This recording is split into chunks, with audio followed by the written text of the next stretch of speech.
तुम्हारे साथ करना चाहता हूँ, तो जितनी जल्दी हो सके बारात लेकर के मथुरा में आ जाओ। नाई पंडित के द्वारा कंस ने पत्र पहुंचवा दिया परीक्षित महाराज वसुदेव के पास में वटेश्वर में। जब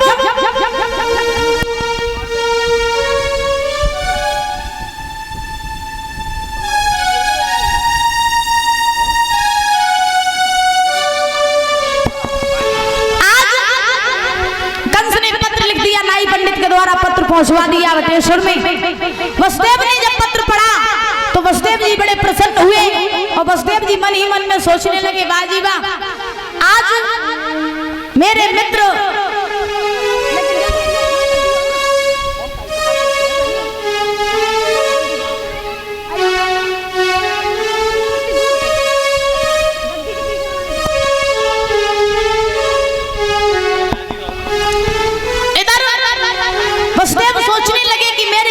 कंस ने ये अपनी बहन देवकी का विवाह मेरे साथ में करना चाहते हैं, चलो मित्रता रिश्तेदारी में बदल जाएगी, इससे अच्छी बात क्या है। तो परीक्षित महाराज वसुदेव ने विलंब नहीं किया, वसुदेव दूल्हा बने।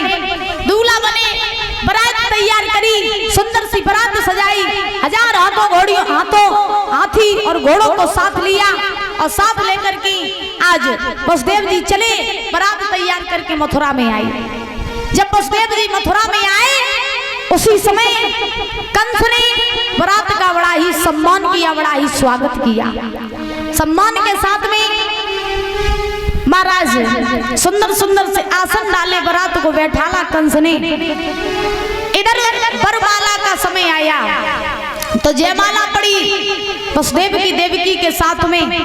जयमाला पढ़ने के बाद में सवेरा हुआ, जब विदाई का समय आया परीक्षित महाराज विदाई के, और जैसे ही विदाई को समय आओ तो देवकी की जो मैया रहे, सो जब देवकी को विदा करने लगी तो देवकी की जो मैया रहे सो परीक्षित महाराज देवकी से कहने लगी, बिटिया मैंने तुम्हारी शादी तो कर दी है, लेकिन अपने ससुराल में जाना ध्यान रखना, सभी माताओं के लिए है ये बात, कान खोल के सुन लेना। कहा जाता है कि आजकल जो घर बर्बाद हो रहे हैं वो माताओं के कारण ही हो रहे हैं। ये बात बिल्कुल सत्य है, कभी भी अंजवा लेना, क्योंकि लड़कियों के अंदर जैसे मायके से समझाए कि भेजियो ससुराल में वैसे ही चलेंगे। हाँ, एक बात मेरे समझ में नहीं आ, दादा कबू देखियो, ध्यान से सुनना, कान खुले रखना, ठीक।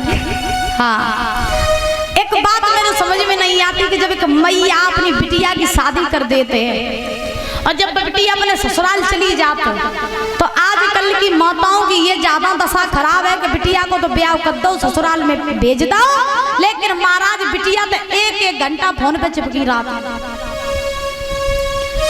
सोचने वाली बात ये है कि तुमने तो अपनी बिटिया को ब्याह कर दो, बिटिया पठा दो ससुराल में, तो तुम्हें कौन सी जरूरत है जो तुम 1-1 घंटा बात करती और क्या बात करती। अगर घर में बहुत का जो बिटिया सास ने कह दी कि आज तुमने ये नहीं किया वो नहीं किया, तो तुरंत फोन पहुंच जा, मम्मी आज मेरी सास ने हम तक कह दे, आज मेरी देवरानी हम पर लड़ी, सो महाराज मायके जो फोन पहुंचे सो मायके वाली मैया कहिएगा तेरी सास लड़ी तो चूल्ही अलग डाल, अलग करने खान लग न्यारी हो जा। आजकल 100% में महाराज 99% जो घर बिगड़ रहे हैं, जो लड़कियां बिगड़ रही हैं, जो घर में लड़की जाते ही जाते कलह करती है, वो किसके कारण करती, मायके वाली मैया के कारण। अगर मायके वाली मैया अपनी बिटिया से फोन कर वो बंद कर देवे तो महाराज हम दावे के साथ कह सकते हैं कि लड़की ससुराल में बिगड़ेगी नहीं। ध्यान रखना। और आजकल की लड़कियों की भी बुद्धि देखो, ब्याह करो नहीं, ससुराल में गई नहीं, और जो ससुराल में पहुंची सोई महाराज घर को अलग कर देती हैं, घर को तहस नहस कर देती। क्या मिलता है आपको ऐसा करने से? क्या मिलता है?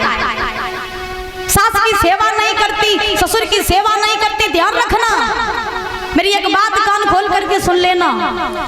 लड़की की जब शादी होती है, जब लड़की अपने ससुराल जाती है, अपने माता पिता को छोड़ती, जिसके गर्भ से जन्म लिया, जिस मैया के गर्भ से, उन मैया बाबा को छोड़ती ससुराल में जाती। किसके सहारे? लड़की सोचती है कि मेरे माता पिता सगे छूट गए तो ससुराल में हमें सास ससुर के रूप में दूसरे माँ बाप मिल जाएंगे। लेकिन अगर एक लड़की ससुराल वाले सास ससुर को अपना माँ बाप समझ ले तो कभी भी घर में कलह ना हो। अरे जब बताओ कि जब तुम अपने मायके में आती, बड़े विचार करना, विचार करने वाली बात है। ऐसा ना करियो कि अब हम चिल्ला रहे घर जाके भूल जाओ। आजकल सब ऐसे ही करती हैं, हम तो खूब चिल्ला रहे घर जाइए, सब बराबर कर दिए, का कही थी कुछ मतलब ही नहीं। ध्यान रखना, एक बात में मेरी गांठ बांध लेना। जब बताओ, जब तुम अपने मायके राती बहनों से पूछना चाहते हैं, जब तुम अपने मायके में राती हैं, जब तुम काम नहीं करती तो मैया चिल्लाती नहीं, चिल्लाती नहीं। अगर तुमसे कुछ गलत काम हो जाए तो तुम्हें मैया बताए बिटिया ऐसो नहीं ऐसो करो, बताएगी कि नहीं बताएगी? एक मैया बताती है बिटिया तुम तो ऐसो काम हो, चलो ऐसो करो, क्या हम तुम्हें बताए रहे, तुम सही सही काम करो। अगर आपकी मायके वाली मैया आपको समझा सकती है, डांट सकती है, सही काम आपसे करवा सकती है, तो ससुराल वाली मैया नहीं करवा सकती। और अगर ससुराल वाली सासू ने आपसे निक डांट लगाई दी, निक फटकार लगाई दी, तो तुरंत फोन मायके पहुंच जाता, जमते ऐसे ऐसे सास ने कह दे। बताओ ये कहाँ की सभ्यता हुई, कहाँ की बहुएं हुई ऐसी? ध्यान रखना, जिस लड़की ने अपने सास ससुर को अपना माँ बाप मान लिया, जिस लड़की ने अपने देवर को भाई के समान मान लिया, जिस लड़की ने अपनी देवरानी जेठानी को अपनी बहनों के समान मान लिया, जाओ हम आज दावे के साथ कहते हैं व्यासपीठ से बैठ करके कि कभी भी उस घर में फूटन नहीं होगी। ध्यान रखना, कभी भी अपने घर में कलह नहीं करनी चाहिए, क्योंकि तुम घर की लक्ष्मी होती हो, और जब घर की लक्ष्मी काली बन जाएगी तो बताओ घर की दौलत कहाँ जाएगी, कहाँ से आएंगी लक्ष्मी? इसीलिए मेरी बहनाओं, मेरी माताओं, हाथ जोड़ के विनती है कि जीवन में सब कुछ करना, लेकिन घर को कभी बर्बाद नहीं करना। मकान बनाने को तो 10 मंजिल बना लो, लेकिन घर बनाने में बड़ा समय लगता है। घर में और मकान में बहुत अंतर होता है, ध्यान रखना माताओं। मकान 10 मंजिल बनवा सकती, लेकिन घर कब बनता है? घर तब बनता है जब भाई भाई एक साथ भोजन करते हैं, देवरानी जेठानी बहनों बहनों की तरह रहती हैं, सास ससुर की सेवा की जाती है।